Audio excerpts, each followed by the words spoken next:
President tugenda mwaniriza ku kisaawe enaku z'omwezi 5, that is a public holiday. Ebipande mu bikwate weroka mu president ababaka mukubise banners bana 10 bana 2 ne basaba initiative yabagitaddewo. Ebbugumu lyeyongedde mu bateekateeka okunona His Excellency Robert Kyagulanyi Ssentamu oluvannyuma lw'okulangirira nti agenda kudda mu ggwanga erya Uganda ng'ennaku z'omwezi 5 omwezi ogw'Ekkumi. Bannayuganda bongeddemu ebisoko mu kumulindirira era nga wenjogerera bino nti batandise dda okukubisa ebipande ebiriko amannya g'Abannayuganda bonna abasibwa mu nsonga ez'ebyobufuzi. Batandise dda okukubisa bbaana ezoogera nga zigamba free political prisoners, Museveni must go. Bagamba nti olunaku olwo balina okweyiwa ku kisaawe Entebbe nga bakutte n'ebipande byabwe, nga bakutte ne zibbanners, kwegamba nga bakutte buli kimu ekiriko obubaka obulaga okunyigirizibwa Uganda kweyitibwamu, nga bakutte ebipande ebiriko obubaka obulaga nti Museveni tukukooye va ku ggwanga lyattu erya Uganda.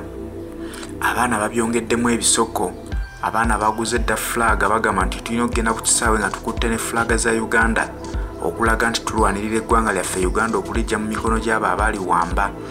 Abaana beewera bagamba nti olunaku olwa 5 Oktoba oluguudo lwa Ntebbe lwonna bagenda kulutimba ebimuli, bagenda kusimba ebitooke kubanga omuntu ajja muntu mukulu mu ggwanga Uganda His Excellency Robert Kyagulanyi Ssentamu da President anaagenda okutuuka message gy'anaasanga ku kisaawe ejja kumulaga bulazi nti wamma ddala Bannayuganda be bamukulembeddemu ku luno kakati bagamba nti ekimala kimala.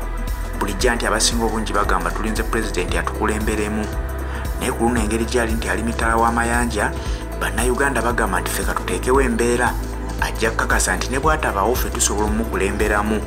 Lunaku olwo Bannayuganda be balinze President okumulaga ekyokukola kubanga bagamba nti olunamwaniriza ku kisaawe Entebbe bo bennyini bagenda mukulemberamu bamutwale mu State House Entebbe kubanga bakimanyi bulungi nti ye President gwe balonda era nga ye muntu omutuufu ateekeddwa okubeera mu State House eyo. Olunaku olwaleero abantu bagirimu mbukyamu kubanga tebalangirirwangako nga baPulezidenti ba ggwanga lino.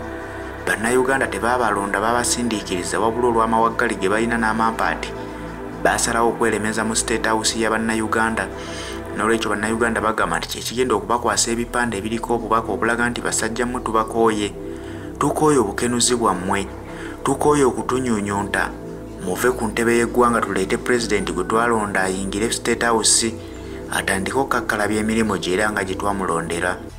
Nawe gutyo olunaku lwa 5 Oktoba gwaleeyo yenna tolusuubwa oleetegekere gwonoonyumya ki mu ggwanga Uganda, kiki olinyumiza abaana n'abazzukulu, olibanyumiza ki ku change, wali olabye ku nkyukakyuka, wali olabye ku President ng'avaako nga bayingiza President omulala, wali olabye ku President w'abantu ng'ayingira mu mirembe kubanga n'abaliwo abalaba ku Mwami Museveni engeri gye yajjamu buyinza mmwe temwalaba ku nnyingira ya mirembe, mwali mu dduka kubanga yajjira ku masasi, yajja ngatta Bannayuganda bannammwe, yajja ngatta Baganda baffe, yajja ngatta bakadde baffe ne bajjajjaffe n'ayingira State House. Bannayuganda olwaleero bakugamba nti ekyo kye basanguddewo okujja kwa His Excellency kukyusiza ebintu byonna. Baagala balabe ku mukulembeze ng'ayingiridde mu mirembe ate nga n'abaddeko ng'afulumye tali ku dduka nti masasi ge gatandise okutulika, wabula baagala bamufulumye mu mirembe kuba Bannayuganda tebagenda kugenda na kisi kyonna ku kisaawe. Ekyokulwanyisa kye balina ze fulaga z'eggwanga Uganda n'ez'ekibiina kya National Unity Platform, ekibiina ekiri mu buyinza olwaleero kubanga Bannayuganda kye bassaamu obwesige, pozi n'okukwata ebipande ebiriko obukyamu bwa Mwami Museveni bw'akoze nga bagamba nti tetugenda kumukolako obulabe bwonna ffe, tutudde butwaza ebipande kumulaga kumugamba nti mwami gundi tukukooye, va mu ntebe ya Munnayuganda gwe twalonda tukulemberemu, tukooye okulemberwa abatali bannansi kuba buli tukulemberwa omuntu nga si munnansi tasobola kukola ebyo bannansi bye beetaaga, abeerawo kuyisaawo bibyo byawulira ng'ayagala ng'omuntu, naye yessaawa tuyingize munnansi ffe gwe twesalirawo nti kati alina okutukulemberamu. Era olunaku lwa 5 Oktoba tubakunga Bannayuganda mwenna okweyiwa ku kisaawe Entebbe, mulabe ku nkyukakyuka ey'emirembe, mulabe ku Bannayuganda emirembe gye balina kubanga batugamba nti ab'NUP bayaaye babbi. Kati olwaleero tugenda kubalagako nti Bannayuganda si bayaaye, just obusungu bwe balina ku mutima lwammwe kweremeza mu State House gye mutalondebwamu, naye Bannayuganda basazeewo kubajja mu bujja mirembe, tebagenda kukuba muntu n'omu, tebagenda kufulumya ssasi kuba tebalina mmundu. olunaku olwo tulwesunze era nga tululindiridde n'essanyu. Bannayuganda tubalindiridde okubeerawo mu bungi ku kisaawe nga twaniriza omuzira w'eggwanga Uganda, His Excellency Robert Kyagulanyi Ssentamu the President. Twagala ekintu ekiri vayiro. Museveni yatidde. Era olabawo ng'otuuka ku airport emiryango baagisembese eno butuuka eno waliwo biiki esooka gye batadde emiryango. Era baaza buli kiramu mwanda paati mu paati yonna bakebera. Bakebera ne bakugira bati kitegeera. Bano abasajja okutya kwe bali mu kumanyi. Bannayuganda bamulitegeera how coward dictator Museveni is. Temuliddamu kuddeyo mu kunanaagira. Abasajja baatidde.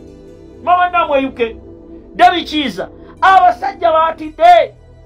Era batadde obwesefu si buli luguudo. Buli wamu bataddewo. Buli luguudo bakubuuza olaga wa Ntebe. Wakebera ng'olina akamyufu dda wali ebbali. Naye tetugenda kubatya. We are the most generated generation.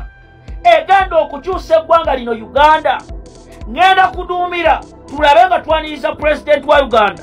Munyaniriza egenda obeerawo. Egenda obeera ezibu. Ku lunaku olwo. Kigwa leero. Kigwe. Mwagala kigwe. Bino kikola ki okukikola? Ekyokubiri. President wa Uganda Robert Kyagulanyi Ssentamu omukulembeze yalondebwa bannayuganda akomawo ennaku z'omwezi zigenda kubeera 5. Nkiddamu. President wa Uganda Robert Kyagulanyi Ssentamu mu ggwanga Uganda akomawo ennaku z'omwezi zigenda kubeera 5. Olunaku public holiday. Tetwagala kulaba muntu yenna atubuulira ensonga yonna. Olunaku ng'ennaku z'omwezi 5 Robert Kyagulanyi Ssentamu Commander in Chief wakomerawo mu ggwanga tubasaba totambula kuva waka eyo public holiday. Era gwe wenna ky'olina okukola kwe kugenda okwaniriza president wa Uganda Robert Kyagulanyi Ssentamu. Nkidamu mwabakola ku airport president olunaku olwo lwajja mubeere soba. It is a public holiday. Mwanirize abantu. Mwanirize president. Tetwagala gwa polisi yenna kasita weetantala n'otandika okumanyira bannayuganda. Kamera bagenda muganda nga ekiddako. Ekiddako tunuulira abaana bo. Tunuulira famire yo. Era ku lunaku president lwakomawo mwenna obashagaala mu mbejja omuwalabu mugambe tewali kigenda kukolebwa. Olwo olunaku lugenda beera public holiday. Abantu abali ku Ntebe Road mutandika okusimba ebitooke. Abali ku Ntebe Road tugenda kuba banners ez'enjawulo ezaaniriza president. Twebaza bannayuganda abasobodde okukikola ne mutugulira banners eziriko abasibe banners. This is a revolutionary welcome. This is a revolutionary welcome. Tulina okwaniriza omukulembeze mu ssanyu eritagambika. Mwababaka wa parliament abantu mubagulye banners. Twagala mumunja kuloza bya muzannyo. Era president agenda kusooka South Africa. South Africa awo mumanyiwo basabye ennaku z'omwezi 3 agenda beerayo basooke bakole mission yeeyo. Bw'ave South Africa ajja ku kisaawe Entebbe. Era bw'ajja ku kisaawe Entebbe ekyo mukimanyi ba commandant mwenna mission gye tuliko yakulaba nga Yoweri Museveni ne banne tubajja mu ntebe eya Robert Kyagulanyi Ssentamu. Katandike video drone enamawulire namba ya 702 22 2758 ali atya sister Rose Michael. Kakati ngantandika video nako olwaleero njagala abavubuka mwenna muntagingire omukyala gwe bayita Kasule Lumumba, muntagingire abanyampi ba Yoweri Museveni n'abantu bano wammanga. Kale kyewuunyisa era abavubuka bangi muli mugenda kubonaabona nnyo mu nsi muno. Abavubuka bangi mugenda kubonaabona nnyo mu nsi muno. Abavubuka bakuwa ssente n'ovaayo n'olumba babi olw'okuba bakuwadde emitwalo 10 n'onoonyeza ku content ng'omunoonyeza ku babi. Baganda bange bannayuganda, waliwo abantu abaana bammwe be mulina okubagamba ne bwe muba mubakuza nti bwe okula mwana wange gezaako wakiri ofaanana ne Babi Kyagulanyi. ntunulira abavubuka be bawadde ssente Kasule Lumumba mwabayise ekyadonda bamu bali ku TikTok. Waliwo abavubuka Smalama bani bali mu ttiimu ya Alien Skin n'abalala. Bobi Banna Uganda omukyalo oyo talina kigambo kye yali avumye muntu. Mugenda kwejjusa nnyo abavubuka maaso eyo gye bujja. Mugenda kubonaabona nnyo. Osobola okukola ka vidiyo muganda wange tekagende kakufuukira obuzibu tomanyi nsi gyeraga. Omusajja Banna Uganda baamulonda Robert Kyagulanyi Ssentamu ekyafuuka pulezidenti wa Uganda owaddala atudde mu ntebe ng'akomandinga. Oba ogenda kukola ki? Muve mu kwebuuza amagezi. Naye mazima ddala Bobi statement message zazayogera zonna ziri revolutional. Bobi Kyagulanyi yatwala ebitanda ku ssente obutono bwafuna n'agaba ebitanda eruwero n'abiwa abanaku. Bobi Kyagulanyi azze atekawo caring arts Uganda ng'ayamba abaana. Bobi Kyagulanyi ne bwoba oyagala Robert Kyagulanyi Ssentamu omukyala gwasula naye mu kitanda ne ng'okola otya yamubeezezaawo yamuwa ekyokulya. Ntunulya abavubuka abamu n'omutunuulira mbu anoonya kontenti muganda wange gw'omunoonyezaako mukyamu. Bashibaga Kato bali mu kwetonda ku dda. Ba Ronald Mayinja ne gwe Masiikini Messe Nuuna Miguwa olumba Bobi. Abavubuka abo bonna bw'olabayo ka vidiyo abavubuka be basasudde mpeereza amannya ge ku nnamba yange 0702 22 2758. Bw'oba omanyi gy'abeera ng'akoze vidiyo bamuwadde ssente batugenda bateeka mu black book. Ebiddako tebutubuuza. I repeat, gwe wenna gwe bawadde ssente okulumba famire ya Robert Kyagulanyi Ssentamu president wa Uganda era nga ovuddeyo mu bwenyi n'olaga ne feesi zo. Waliwo kino ekivubuka kye bayita Kelvin Kayanja kyali kifera abantu bwe kigende bweru bwe kikola ki. Abo bonna tugenda kubanoonya kubanga Bobi talina muntu gwe yali alumbye alwanirira nsi ye ng'omukyala Munnayuganda omukyala omunyankole. Naye namudda mu kwebuuza amagezi kazaabika emipiira lwe mugenda otegeera lwaki mu miransanafu mu lubuto lwa mmange getudda namwebe namalamu emyezi 5 egenze kati weeyina okutandikira. Drone ina amawulire ennamba ya miransanafu 0702 22 2758. Nawe Shagala yagala okuva mu kiyumba ng'embeera ekalubye kuba ku nnamba yange 0702 22 2758 twaye bwe tukuyamba. Muntagingire omukyala gwe bayita Patricia Sewungu njagala ajje ku vidiyo eno. Muntagingire famire eya Pato Uganda njagala ajje ku vidiyo eno. Akabondo ke bawa ssente nga mwali ku kyoto nammwe mujje ku vidiyo eno. Era njagala muntagingire Kinyozi awe UK gwe bayita Mindset naawe ojje ku vidiyo eno. Kantandike bwenti. Banna Uganda omanyi bwe bakwata mukwano gwange Fred Lumbuye ebbanga eriise emabega nabeera ku social media kuno ne tubanja Fred Lumbuye emisota embizi ebinyomo n'ebikunnembe nabyo ne byesowolayo nti bijje bibanje Fred Lumbuye era ebimu ne binoonya sukaali we yali ne bimufuna ebirala nga bireeta delaying tactic okulaba Fred Lumbuye bamukomyawo e Uganda wabula nga batujjamu information. Naye olw'okuba tulina abakugu abamaanyi abasengejja ensonga ne tutuula ne tugamba abantu bano abamu balina we baagala okututeeka n'okututwala. Omiransanafu nakubibwa amasimu abantu abamu nga beerimbise mu struggle nga baŋŋamba mu miransanafu toddamu kuwa abantu updates ku Fred Lumbuye kitulekere. Abamu ne batuuka ku extent emubika ne bagamba akutuse ngene mubanja omulambo. Abamu ne baleeta passport ne baleeta byonna. Mu mbeera eyo nga nange Kebiko Ali gye yayita mu Fred Lumbuye tugamba abantu baffe bali bwe bati ne tunoonya tactic empya. Ntandika video lwayo mwanyinaze Saala Kamulali happy birthday. Kakati Pato Uganda omuntu wo wansi. Uliriza bulungi. Banna Uganda njagala kubategeeza nti abalabe tuyina bangi. Abali mu struggle, abali mu NUP, abali mu ggwanga. Ng'oggyeko Yoweri Museveni gwe tulwana. Tuyina ne bannaffe abatulimu abanyumirwa okutulaba nga tuli mu ntaana. I repeat, Julius Katongole Miransanafu. Tuyina ne bannaffe abatulimu nga banyumirwa okutulaba nga tuli mu ntaana.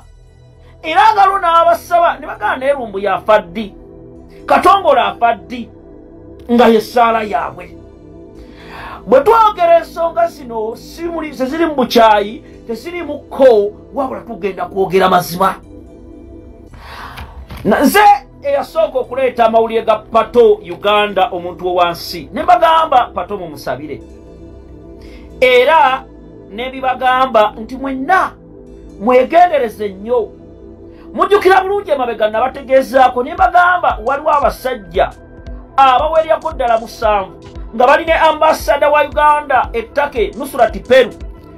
Gavumenti ya Yoweri Museveni nga basasula ssente ne basituka bukubirire ne boolekera ekibuga ttake mu Ankura ewali ekitebe kya Uganda. Ng'ekigendererwa kyabwe kwe kunoonya muganda nge Fred Lumbuye ne Pato Uganda omuntu wo wansi. Abantu bano ne bagenda bo bennyini ne babawa n'ensimbi ne babeera compromised. Abamu ne beeyigiza mu bukulembeze bwa NUP ettake naye ng'ekigendwa kyabwe kirala. Ne babuulira akabondo k'abavubuka abaayolekera ku boat cruise mu kibuga ttake ng'ekigendwa kyabwe ne mission yali ndala. Era ne ssente abamu abajja wano Uganda ne bazimba kye bazimbye ne bibabuulira. Era ne babuulira mwegendereze. Bwana Fred Lumbuye ne muweereza message ne mugamba waliwo ekiwala bamaze okukitemera. Ekiwala ekyo kikutambuliddeko okuva mu kigere ekimu paka mu kigere ekirala. Era Fred Lumbuye n'akola kye yakola. Uliriza video entuufu etandise etya. Nalabye mwana muwala Patricia Sewungu. Mukyala Patricia Sewungu yavuddeyo n'awandika waliwo message emutuuseeko ku meeza ye nga Pato Uganda omuntu wo wansi yafuna obuzibu nti era yawambibwa. Era mukyala Patricia Sewungu n'awandika ku meeza ye era ebyamutuukako ebbanga lyonna ng'era tayagala babiwulirize. Kati video entuufu ketandike. Mwagiraze Patricia Sewungu nkulamusizzaako. Nkimanyi bulungi waliwo akakusika muli munda ekikunyoola era ekikunoonyesa Pato waali. Era Patricia Sewungu nkimanyi bulungi ne ttiimu yo munoonya ne Fred Lumbuye waali naye temusobola kutegeerawo. Era Fred Lumbuye bangi ne mu ttaka essaawa zino banoonya waali tebamanyi waali. Patricia Sewungu okujja n'oteekayo positi eyo kati njagala nkwe information esembayo era nga naawe ogenda kugiwulira. Mwagiraze Patricia Sewungu simanyi what is your problem on your head inside your caput. Pato sikulabangako mulundi nagumu ng'omuwandiiseko ekintu ekirungi. Era Pato Uganda Patricia ngenda bikuwa information yawo omuntu omu gwe wamusindikira ettake ebyo ngenda byogera maaso awo kansooke nkuwa information ye n'ogitegeere. Patricia ebiri mu ggwanga obiraba bulungi oba tobyetegereza. Patricia Sewungu Patricia Sewungu president wa Uganda Robert Kyagulanyi Ssentamu bwe yali ava mu ggwanga yatugamba tulabise obusosoze obuli mu mawanga mu ggwanga Uganda. Muganda wo era ng'omwana wo wazannyira gwe bayita Franka Gashumba. Gulo olimu yakoze press conference n'alumba president n'alumba first lady n'alumba abantu bonna. Ebyo tewasobodde kubyogerako era tosobola bikomentingako era tosobola kumuvuma tosobola kumwenganga nti bafulaka Kasumba kasabbuuni siri sentwingiriyo. Era Franka Kasumba twebuuza Patricia ebbanga lyonna ovaayo n'ogamba oli mukyala Munyarwanda. Twagala naffe Abanyarwanda ng'aba MK bwe bavaayo Abanyarwanda ne boogera. Namwe Abanyarwanda abali mu struggle muveeyo mugambe temutwonoonera. Muveeyo mukube abo abasajja kubanga bamunaabakuba ne mulimi lwe bategeera oli oba n'ategeera. Ono omukyala Patricia Sewungu avuddeyo n'aleeta information ku Pato Uganda. Nzizeyo obutambi bye wayogera. Lwaki muleeta diversions? Ex-boyfriend wo bwe bayita mindset Kinyoza we UK video zaakola okuva ku makya ekawungezi mu ttuntu ng'avuma president avuma abakulembeze bannu tolina kye wali omugambye. Ex-boyfriend wo mindset Kinyozi musazi wa nviiri Patricia Sewungu ex-boyfriend wo gwe bayita mindset omumanyi. Ex-boyfriend wo bwe mweyagalako azze alumba first lady alumba president esawa zino yaleeta diversion mindset tomwogerako. Era gwe sawa zino nga tutaddewo embeera papa tutumanyi waali era kigenda kwewunyisa mugenda swala nnyo. Gwoyagala esawa zino mulete diversion zammwe mwefule temumanyi Pato gyali. Era mmwe kyogamba Patricia olumirirwa nnyo Pato. Pato wali omukubiddeko essimu n'omugamba oli otya? Lwaki muli bankwe? Lwaki muli bannanfuusi? Lwaki mwefuula abalungi nga temutwagala? Lwaki mmwe mulowooza mutegeera nnyo okusinga abalala? Ani akuweereza ku information yo? Mu information on my desk. Kasumba ebuvuma tosobola gifuna tebasobola gikuweereza. Mu video Frank Kasumba ng'avuma president. Frank Kasumba muganda mwinako oluganda. Frank Kasumba ewammwe musala bibanja. Frank Kasumba avuma president n'avuma first lady we Frank oli iron lady. Lwaki tuvaayo n'okuba Kasumba? Bantu mmwe muleme kutunafuya. Muleme kulowooza tetutegeera. Gwe wennyini wawaayiriza Pato n'ogamba Pato yali mu lukwe olwa nga mugamba lumbu ye yeewamba sitewabyogera mukadde wange. Era n'ogamba Pato vaayo otulage. Tubamanyi kyemwagala. Tubamanyi munoonya kuba mission nene ekwasa abantu abo. Era gwe bwe weefuula nti gwe mwogeza asinga abantu bangi bampeereza information ku nyabo. Nze wanda erijjako negamba nze siri wa kusaaga nakyagaba nakugamba. Era n'opanga abavubuka ne bakola byonna bye bakoze negamba naye essaawa zino mpulira sisobola kuva ku mulamwa. Tubagamba ffe twagala kununula nsi yaffe mwe mwina gye musobola okudda. Ne wano ewaffe tubonyabonye nnyo. Bannaffe bali mu makomera. Naye gwe buli budde ebbanga okuva lwe twava mu kalulu lumbuye takuwa nno na budde kukuddamu. Era gwe munoonya n'ono eyali ex-boyfriend wo obatunuulire bonna bwe babuuza. Kati goloza friend lumbuye ne Pato osobola obbaawula.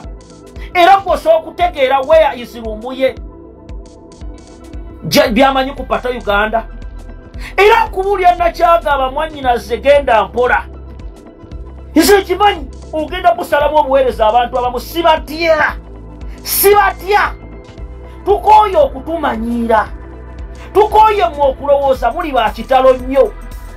Mutunoonyaamu ebigambo ne mulowooza nti ex-boyfriend wo mindset yakulira mu saaluuni.